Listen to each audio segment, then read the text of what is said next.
안녕하세요. 오늘 여러분과 함께 캐나다 IT 취업, 그 교육 경로에 대해 좀 자세히 알아보려고 합니다. 보내주신 자료들을 보니까요, 크게 한 세 가지 길이 있는 것 같아요. 정규 유학을 가서 취업하는 거, 아니면 좀 짧게 부트캠프 수료하고 취업하는 거, 그리고 이미 경력이 있는 분들이 현지 스펙, 이걸 좀 보강하는 방식.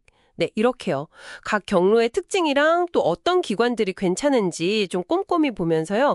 여러분께 딱 맞는 길, 그 정보를 찾아내는 게 오늘 저희 목표입니다, 여러분. 네, 맞습니다. 캐나다에서 IT 쪽으로 생각하시는 분들이라면 이 경로들을 잘 이해하는 게 정말 중요해요. 이게 단순히 어떤 교육을 받느냐 그 차원을 넘어서요.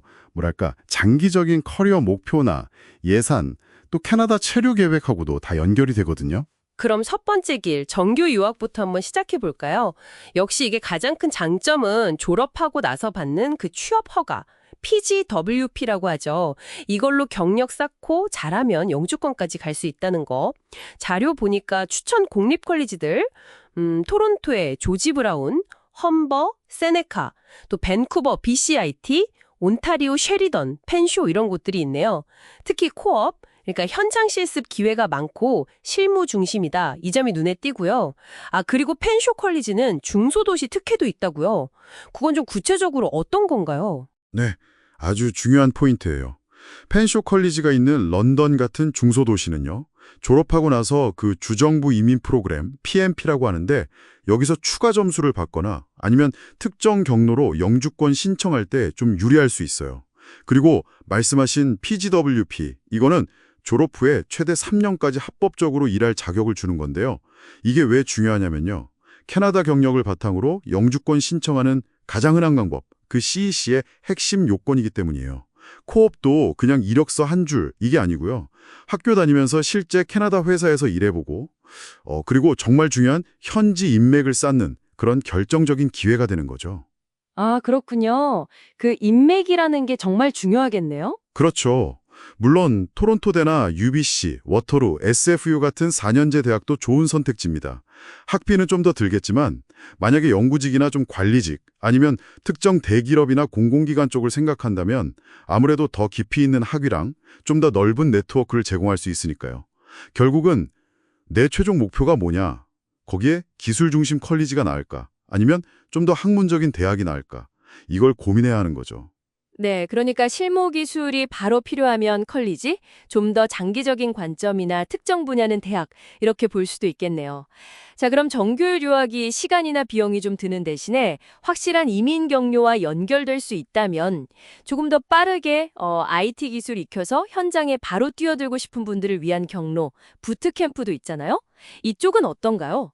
뭐 라이트하우스 랩스, 브레인스테이션 이런 것들이 언급됐던데요. 네, 부트캠프는 보통 한 6개월에서 1년, 그 정도 짧은 기간 동안 웹 개발이나 데이터 과학, UX, UI 디자인 같은 특정 분야, 실무 기술을 아주 집중적으로 배우는 과정이에요. 포트폴리오 만드는 거나 커리어 코칭 같은 지원도 잘 되어 있는 편이고요. 가장 큰 특징은 역시 말씀하신 대로 속도죠. 속도, 네. 다만 이건 꼭 아셔야 하는데 부트캠프를 수료했다는 것 자체가 유학처럼 PGWP나 영주권으로 바로 연결되지는 않아요. 물론 일부 과정에 코업이 있거나 아니면 운 좋게 LMIA를 지원해주는 스타트업 같은 곳에 취업하면 워크 퍼밋을 받을 수도 있긴 한데 그게 일반적이지는 않다는 거죠.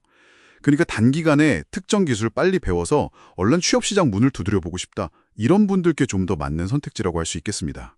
그러니까 부트캠프만으로 바로 취업해서 비자 문제까지 해결하는 건 현실적으로는 조금 예외적인 경우 아니면 쉽지 않다는 거군요. 네, 맞아요. 비자 문제가 항상 중요하니까요. 자, 그럼 마지막 세 번째 경로인데요. 이건 이미 IT 경력이 있는 분들이 캐나다 기준에 맞춰서 스펙을 좀 보강하는 방법. 코세라, 에데엑스, 링크딘 러닝, 유데미, 캐나다 이런 온라인 플랫폼을 활용하는 거네요. 캐나다 대학 강의를 듣거나 구글 IT 자격증 같은 걸 따는 식으로요.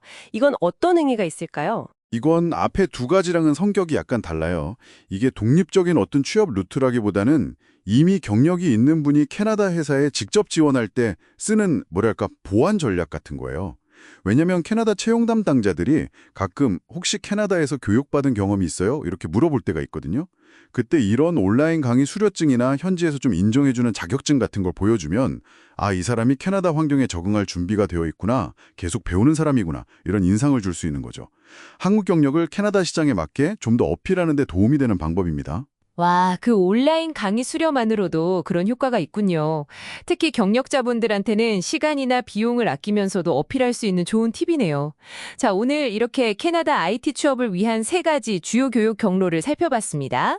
장기 정착과 경력 쌓기에 좋은 유학, 빠른 실무 투입을 위한 부트캠프, 그리고 기존 경력을 현지화하는 온라인 교육 보강. 각각 장단점이 아주 뚜렷하네요. 네, 맞습니다. 어떤 길이 무조건 좋다 이런 건 없고요. 여러분 각자의 상황, 우선순위가 있을 거잖아요. 시간, 비용, 영주권 가능성, 배우고 싶은 기술의 종류나 깊이 같은 것들. 거기에 맞춰서 최적의 선택이 달라질 겁니다. 오늘 저희가 나눈 이야기들이 여러분이 자신에게 맞는 길을 찾는데 좀 구체적인 도움이 되었으면 좋겠네요. 그리고 마지막으로 이런 질문 한번 던져보고 싶어요. 오늘 얘기한 이런 공식적인 교육 과정들 말고요. 혹시 캐나다 현지에서 네트워킹을 한다거나 스터디 그룹 같은 비공식적인 활동들이 여러분의 IT 커리어에 또 어떤 예상치 못한 중요한 기회를 가져다 줄 수 있을까요? 한번 생각해 보시면 좋겠습니다.